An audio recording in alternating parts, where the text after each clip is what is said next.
Alors sur AP, bon, ils font souvent des super tests avec les consos et les recharges et tout. Ils ont fait un test du Mercedes classe G électrique. Oh là là, je sens que ça va être rigolo là. Le G580 EQ. Eh ben dis donc, c'est très cubique, hein. La conso, ça va être gigantesque, hein. Comme la batterie d'ailleurs, 116 kWh de capacité utile. Oh, mais il va coûter combien ce truc-là? La violence, quoi. Et combien il pèse surtout? Mon Dieu. Je me verrais pas rouler du tout dans ce truc-là. C'est un peu exagéré, quoi, hein. La batterie fait 727 kg, rien que la batterie, quoi. C'est presque le poids d'une Dacia Spring, au final. À 200 ou 300 kg près, quoi. L'accumulateur alimente 4 machines électriques, nanana, ok. Puissance totale de 587 chevaux pour 1164 Nm de couple. Ça pousse. Chaque moteur est doté de son propre réducteur et onduleur. Ces derniers sont toutefois regroupés par paires dans un boîtier commun. C'est le premier véhicule 100% électrique à disposer d'une gamme courte, l'Orange avec le mode Rock. Ça active un rapport de réduction de 1 jusqu'à 85 km/h pour augmenter le couple. Et après, ça change, d'accord, ok. L'autonomie du LTP est donnée pour 455 km, avec une conso de 29 kWh à peu près. Et le CX-7048, 3 tonnes 10. Ah non, 3010 kg. Ah, l'abus, n'importe quoi. 200 kW la recharge en DC, 11 kW la recharge. Ah, ils auraient pu mettre 22 kW en AC quand même, hein. Vu la batterie. Alors, autonomie mixte, ils ont fait 373 km, 31,1 kWh au 100, d'accord. Inutile de préciser qu'ils dépassent de loin tout ce qu'on a pu enregistrer, tu m'étonnes. Le BYD Tang, pointé à 24,4. Conso moyenne avant-arrière, 30... Aller-retour, pardon, pas avant-arrière, n'importe quoi. Aller-retour, plutôt. 30,5 kWh au 100 sur la route, 34,1 sur voie rapide et 28,8 en ville. Au final, il n'y a pas beaucoup de différence, hein. Alors, oula, longue distance sur autoroute, 247 km. Une conso moyenne de 46,9 kWh au 100. Oh, l'abus! Heureusement, les périphériques des grandes villes ont permis d'abaisser ces moyennes inquiétantes. C'est le cas par exemple après une recharge à Beaune, le SUV a présenté un appétit de 72,9 kWh au 100 au sommet du col de Bessay en Chaume. Mon Dieu! Ah, le Hummer EV avait fait 62 kWh au 100 sur autoroute. Excusez du peu. Bah après, si tu remets ça en thermique, ça fait 6 litres au 100, hein. C'est comme un diesel, quoi, hein, finalement. Avec une vitesse rigoureusement fixe de 70 km/h, le SUV, donc le G580 EQ, réclame 22,5 kWh au 100 pour avancer. Ce qui est plus raisonnable déjà, mais bon. Alors par contre, 90 km/h ça monte à 30,1, 110 41,1 et 130 53,5. Mon Dieu, mais ça double la conso, quoi. Même plus que ça, au final. C'est 2,5 fois plus. Vouloir réaliser un eco en Mercedes classe G peut paraître assez saugrenu, mais on aurait tort de ne pas s'y intéresser. Ils ont réussi à faire 21,7 kWh au 100 en éco-conduite. Eh ben, et dire que ouais, certains VE comme les Tesla font ce fifre, mais en autoroute. Alors 0 à 100 en 4 secondes 5, bon au moins il est rapide, même s'il pèse 3 tonnes du coup. C'est quand même délirant un tel véhicule, hein. Alors, freinage à récupération d'énergie, 130 0 60 mètres, 100 0 35 mètres, 80 0 22 mètres. Ça a l'air de bien freiner malgré qu'il fasse 3 tonnes. En régène maxi, 106 mètres seulement. Pas mal.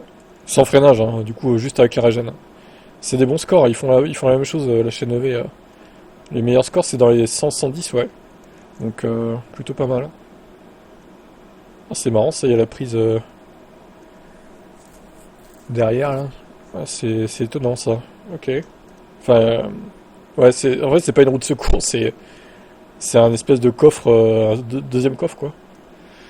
Ok, bon bah c'est particulier hein, ce véhicule quand même, hein. Faut vraiment en avoir l'utilité hein, pour acheter ça. Oh là là. Et puis à quel prix surtout? Combien ça coûte ce truc, hein? C'est pas précisé, mais je vais chercher sur internet, tiens. On va taper le modèle et puis on va regarder sur Google. Attendez. Alors attendez, on en est où là? Ah ouais, 175 000 euros, ouais c'est ça, ok, ça marche. Oui, bon, j'aurais ce budget, je le mettrai pas dans un classe G électrique, hein, je vous le dis. Non, clairement non. Parce que déjà j'aime pas l'aérodynamique du véhicule. Je trouve que c'est délirant de rouler là-dedans, c'est tellement contre-productif le poids et tout. Enfin, Après, il y en a qui aiment bien, mais je comprends pas comment on peut aimer ce genre de véhicule, personnellement. Après, bon, chacun ses goûts. Voilà, voilà. Bon, bah, dites-moi si vous êtes fan de ce genre de véhicule ou pas. Allez, ciao.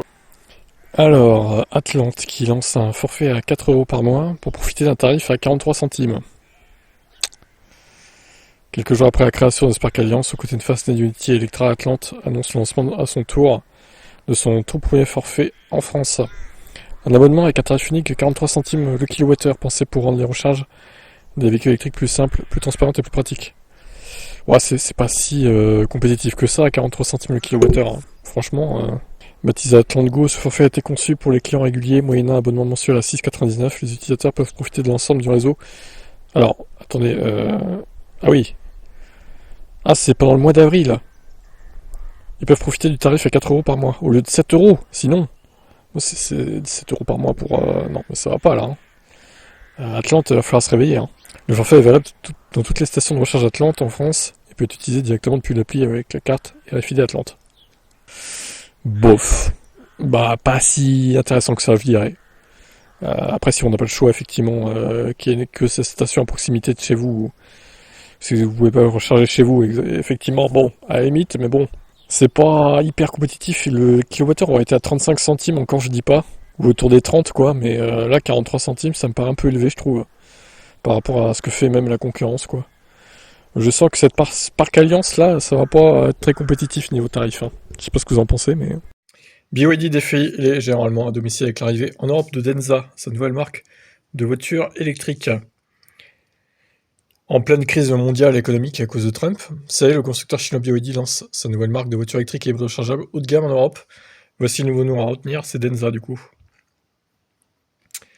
Voyons donc les modèles qui seront proposés. Créé en 2010 en tant qu'entreprise entre BYD et Mercedes, Denza a profité de ses débuts d'un ADN profondément européen. Désormais propriété exclusive de BYD depuis que Mercedes a quitté le navire en 2024, la marque conserve une direction stylistique allemande, incarnée par Wolfgang Egger, un ancien d'Audi, de Lamborghini ou d'Alfa Romeo. Le slogan choisi pour le moment, pour le lancement européen, c'est Technology Drives Elegance. Les voitures élégantes et technologiques. Porsche et Mercedes dans le viseur. Bon, ce sera des voitures chères en fait. Je pense que ça sera la marque haut de gamme de BYD finalement. Alors, résultat, un confort avec une agilité de conduite atypique pour un véhicule segmenté. Selon BYD, avec notamment un rayon de braquage incroyable équivalent à celui d'une citadine, 9,24 mètres pour le Z9 GT. C'est impressionnant. À titre de comparaison, le modèle 3 annonce 11,80 m et une IAP c'est 9,80 m. C'est donc plus grand encore. Pour ses débuts européens, Denza arrive avec deux modèles de voitures, le Break Z9 GT, grande routière qui incarne à elle seule l'ambition stylistique et technique de la marque, et le D9, un monospace haut de gamme qui promet le confort d'un vol en business class. Bon, ben voilà, donc BYD se ramène sur le segment des voitures premium, donc avec cette marque, nouvelle marque. Alors par contre le prix, bon, ça va piquer. Hein. Qui dit voiture premium dit prix évidemment quand même assez cher. Bah voilà, on peut s'attendre à des tarifs élevés, 70 000 euros minimum. La Z9 GT devrait être commercialisée au cours du 4e trimestre 2025 en Europe. Ok, bon, écoutez, on en saura plus dans quelques mois, je pense.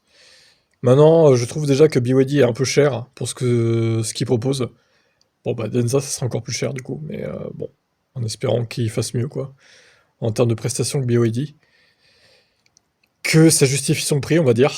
On verra bien. Vous en attendez quoi de cette marque? Ciao.